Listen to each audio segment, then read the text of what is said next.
Friends, आज के इस वीडियो में हम आपको दुनिया की सबसे रहस्यमय आर्कियोलॉजिकल साइट्स के बारे में बताने जा रहे हैं। तो चलिए शुरू करते हैं इस वीडियो को। नंबर 10, केव्स ऑफ भाजा। भारत में मुंबई और पुणे को जोड़ने वाला हाईवे बहुत पहले एक जंगल हुआ करता था और इसके नजदीक पत्थरों पर उकेरी गई गुफाएं हैं। ये केव 2nd सेंचुरी बीसी के समय की हैं। पुरातत्वविदों का कहना है कि ये प्राचीन बुद्ध सोसाइटी के लोगों ने बनवाया था। पहले ऐसा माना जा रहा था कि ये केव्स मॉन्क्स लोगों ने बनाई थी, क्योंकि ये लोग खुद को बाहरी दुनिया से अलग रखना चाहते थे। लेकिन इन केव्स को स्टडी करने के बाद पुरातत्वविदों ने बताया कि ये ट्रेड रूट्स थे जिनका इस्तेमाल व्यापारी किया करते थे और शायद उन्होंने सामान लाने ले जाने के लिए ये गुफाएं बनाई थी। चूंकि ये व्यापार मार्ग जंगली रास्ते से गुजरता था और रास्ते में जंगली जानवरों के हमले का खतरा होता था, इसलिए ये गुफाएं उन्हें एक सुरक्षित माहौल प्रदान करती थी। Number 9, मेसा Varde and Cliff people. मेसा Varde national park में 4700 से भी ज्यादा आर्कियोलॉजिकल साइट्स हैं। इनमें 600 से भी अधिक क्लिफ ड्वेलिंग्स हैं और ऐसा माना जा रहा है कि इन्हें 550 से 1300 एडी के दौरान बनाया गया था।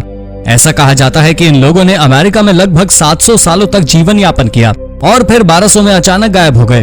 वैज्ञानिक आज भी हैरान हैं कि यहाँ रहने वाले लोग इतनी समृद्ध सभ्यता को छोड़कर क्यों गए। वैज्ञानिकों का अनुमान है कि ये लोग शायद मेक्सिको में जाकर बस गए होंगे, पर यह सिर्फ अनुमान है और हम आज भी इन लोगों के बारे में ज्यादा कुछ नहीं जानते और ना ही इन लोगों के उस समय की एक एडवांस शहर को छोड़ के जाने की कोई वजह दिखाई दे रही है। आज भी इस साइट के अवशेष वेल प्रिजर्व्ड हैं और हर साल यहाँ हजारों विजिटर्स आते हैं। Number 8, Mycenaean palace of Kydonia. Minoan civilisation के समय काइडोनिया का ये माइसिनियन पैलेस जितनी महत्वपूर्ण आर्कियोलॉजिकल साइट है, इसने एक्सपर्ट्स को उतना ही कंफ्यूज भी किया है। दरअसल ये कंफ्यूजन एक बच्चे के कंकाल की वजह से है जिसमें चाकू के घाव मिले हैं। वैज्ञानिक समझ ही नहीं पा रहे थे कि एक बच्ची को इतनी बर्बरता से क्यों मारा गया, पर हाल ही में हुई स्टडी में सामने आया कि मिनियन लोग वर्जिन लोगों की बलि दिया करते थे। हालांकि ये कॉमन रिचुअल नहीं था, लेकिन प्राकृतिक आपदा के समय वो अपने भगवान की नाराजगी दूर करने के लिए करते थे। 13वीं सदी में जब बड़ा भूकंप आया और मिनियन सिविलाइजेशन का एक बड़ा हिस्सा नष्ट हुआ, तो इन लोगों ने इस लड़की के साथ 43 भेड़ें, 4 सुअर और एक बैल की बलि दी गई थी। ये सभी अवशेष पुरातत्वविदों को पैलेस के नीचे दफन मिले। Number 7, lost imperial home. Japan के एक छोटे से शहर नारा में एक इंपीरियल हाउस के काफी सारे अवशेष मिले हैं। ये जापान में पिछले कुछ सालों में खोजे गए सभी रिमेन्स में से सबसे बड़ा है। ये हाइयो कायो पैलेस नाम की एक साइट पर पाया गया। ये जगह पहले जापान की राजधानी हुआ करती थी। ये सभी अवशेष 8th सेंचुरी के समय के हैं। आर्कियोलॉजिस्ट ने अभी एक ही बिल्डिंग खोजी है जो एक सिंगल पिलर पर बनी हुई थी और ऐसा माना जा रहा है कि ये एम्परर कोकेन के रहने की जगह थी। एम्परर कोकेन ने जापान पर साल 713 से 740 तक शासन किया। कमाल की बात यह भी है कि कोकेन जापान की पहली फीमेल शासक नहीं थी, बल्कि 6वीं थी और हम 1300 साल पहले की बात कर रहे हैं। तो आपको क्या लगता है, 1300 साल पहले जापान में महिलाओं की स्थिति बेहतर थी? हमें कमेंट में जरूर बताएं। Number 6, the labyrinth of Colosseum. Rome का कोलोसियम दुनिया के सबसे आइकॉनिक आर्किटेक्चर में से एक है। यह देखने में आपको जितना आकर्षक लगता है, इसके अवशेष भी उतने ही फैसिनेटिंग है। कोलोसियम के फर्श के नीचे एक लेबिरिंथ है जो कि लकड़ी के फर्श के नीचे छिपा हुआ था।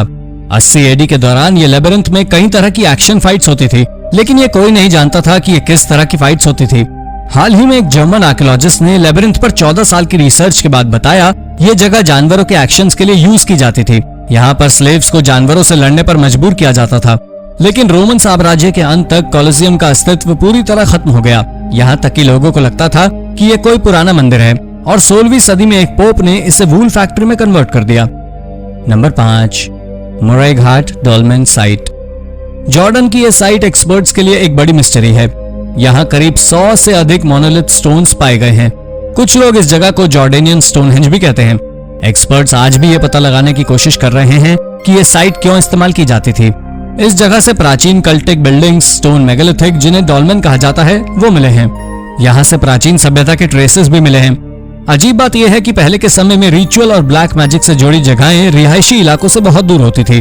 फिर इस सिविलाइजेशन में यह जगह सेटलमेंट के पास क्यों थी, यह समझना एक्सपर्ट्स के लिए भी मुश्किल है।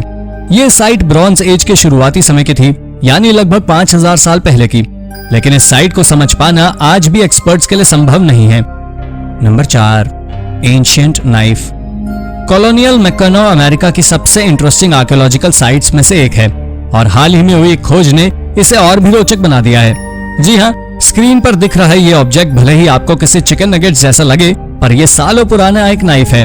एक्सपर्ट्स के मुताबिक इस नाइफ की एग्जैक्ट एज पता लगा पाना संभव नहीं है, लेकिन इसे रिस्टोर करके बिल्कुल पहले जैसा किया जा सकता है। ये नाइफ यहाँ मिले कई इंटरेस्टिंग आर्टिफैक्ट्स में से एक है। ये साइट 18वीं सदी के समय का एक शहर है जो धीरे धीरे रिकंस्ट्रक्ट हो गया। ये मिशिगन में पहली जगह थी जहाँ पर लोगों ने रहना शुरू किया था। पहले यहाँ पर अमेरिकी ट्राइब के लोग रहा करते थे और बाद में इस जगह पर फ्रेंच लोगों ने कब्जा कर लिया। एक्सपर्ट्स 6 दशकों की रिसर्च और हजारों आर्टिफैक्ट्स खोजने के बाद भी इस जगह की पूरी हिस्ट्री पता नहीं लगा पाए हैं और ये साइट आज भी पुरातत्वविदों के लिए गुत्थी बनी हुई है। Number 3, ancient ritual site in Mexico. हाल ही में मेक्सिको में 8000 साल पुरानी एक नई रिचुअल साइट खोजी गई है। आर्कियोलॉजिस्ट भी इसे देखकर हैरान रह गए। ऐसा माना जा रहा है कि मेक्सिको में सबसे पहले लोग यहीं आकर बसे थे, यहाँ तक कि यहाँ रहने वाले लोगों ने अपने गांव बसाने भी शुरू किए थे। इस साइट से टीथ, बोन्स, स्कल के साथ साथ जानवरों के शरीर के अन्य हिस्से भी मिले हैं।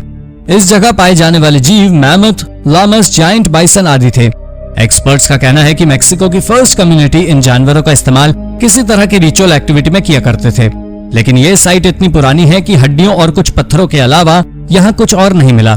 इसलिए मेक्सिको में सबसे पहले बसने वाले ये लोग और उनके रिचुअल्स पुरातत्वविदों के लिए मिस्ट्री हैं, जो शायद कभी नहीं सुलझेगी। Number 2, sunken shipwreck. 2019 में स्वीडन के वैक्सहॉम में 2 शिपरेक पाए गए। इनकी बनावट बिल्डिंग शिप्स जैसी थी। इस तरह के शिप 17वीं शताब्दी में काफी प्रचलित थे। पुरातत्वविद ऐसा अनुमान लगा रहे थे कि इनमें से एक काफी समय पहले खोया एपलेट नाम का जहाज हो सकता है, लेकिन 2021 के शुरुआत में यह कंफर्म हो गया कि इनमें से एक शिप अपोलो है, जबकि दूसरा मारिया, जिनका निर्माण 1648 में हुआ था। इन दोनों शिप्स का इस्तेमाल नॉर्दर्न वॉर और 1657 में हुई बैटल ऑफ द मॉम में हुआ था। हिस्टोरिकल रिकॉर्ड्स के अनुसार 1676 में ये दोनों शिप्स डिफेंस बैरियर बना दिए गए थे, लेकिन इसकी लोकेशन किसी को पता नहीं थी। पर आखिरकार 300 सालों बाद इससे सुलझा लिया गया, पर एपलेट अभी भी रहस्य बना हुआ है। Number 1, new theory of Nazca lines. Nazca lines हमेशा से आर्कियोलॉजिस्ट को आकर्षित करती रही हैं। जब से इन्हें खोजा गया है तभी से एक्सपर्ट्स के लिए एक बड़ा रहस्य बनी हुई है। इससे जुड़ी नई स्टडी और फैक्ट्स अक्सर सामने आते हैं, लेकिन रहस्य वही का वही है। कुछ लोगों का कहना है ये एक प्राचीन लेबिरिंथ का हिस्सा है, जबकि अन्य लोगों का कहना है इन्हें कॉन्स्टेलेशन को मिमिक करने के लिए बनाया गया है। हाल ही में हुई स्टडी के बाद एक्सपर्ट्स का कहना है नाज़का लाइंस पुराने समय में लोगों के लिए मैप की तरह काम करती है। इनकी मदद से लोग आसपास के मंदिरों की लोकेशन पता कर सकते थे। कहा जा रहा है पिलग्रिम्स लोग मंदिर जाने के लिए इस रास्ते का इस्तेमाल किया करते थे, लेकिन अगर ये लाइंस मंदिरों का भी रास्ता बताती थी तो ये मंदिर कभी खोजे क्यों नहीं जा सके। हालांकि एक्सपर्ट्स का यह भी कहना है कि कई जनरेशन लोगों ने इन लाइंस का इस्तेमाल किया, यानी हो सकता है ये सभी कयास सही हों, या फिर अभी भी हम सही दिशा में नहीं सोच पा रहे हैं। आपको क्या लगता है, नाज़का लाइंस की नई थ्योरी सच है या फिर नहीं? अपने जवाब हमें कमेंट में जरूर बताएं। तो दोस्तों, इनमें से कौन सी खोज आपको रोचक लगी, अपना जवाब हमें कमेंट करके जरूर बताइएगा। ऐसी ही अन्य रोचक जानकारियों के लिए हमारे चैनल को सब्सक्राइब करना ना भूलें। धन्यवाद।